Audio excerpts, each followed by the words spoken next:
אוי חנה זלדה אשתי האהובה, חג החנוכה הגיע ובא, ובחנוכה נפשי מחשקה לכל לביבה, חמה ומתוקה.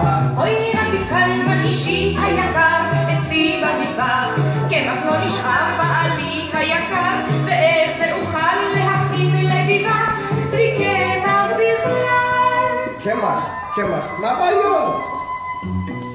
אז רבי קלמן שינס את מותיו, חבש כובעו, נעל מגפיו, השוק הדוהר, קונה ומהר, זקן לבלבן, והביתה חוזר. זריז. הנה חנה זלדה אשתי האהובה, הנה לך קמח להכין לביבה, כי בחנוכה נפשי מחשקה לכל לביבה, חמה ומתוקה.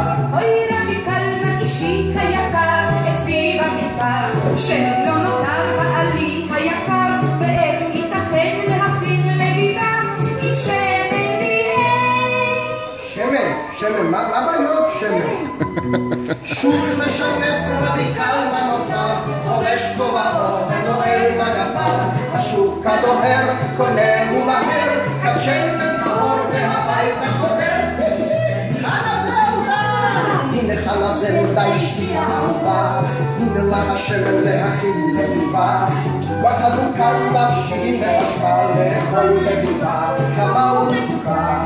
אוי רבי קלמן אישי היקר, אצלי במטבח, לא נשאר סוכר בעלי היקר, ואיך זה אפשר להכין לביבה בלי טיפת סוכר? מה בעיות סוכר? אני רבי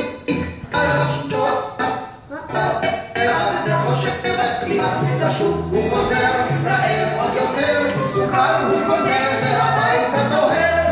חנה זלדה, הנה חנה זלדה סוכרתי האהובה, הנה הסוכר הכי עכשיו אתה נכנס, לא? בחנוכה נפשי מחשקה לכל לביבה, חמה ומתוקה. אוי רבי קלמן אישי היקר, שמא נדחה הלביבות למחר בעלי היקר, הן איך זה אפשר להכין לביבה? מה בעיות כוח?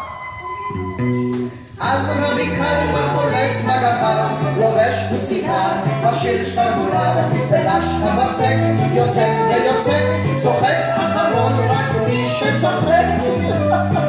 לוקחים קצת קמח, קצת סוכר, קצת שמן וללוש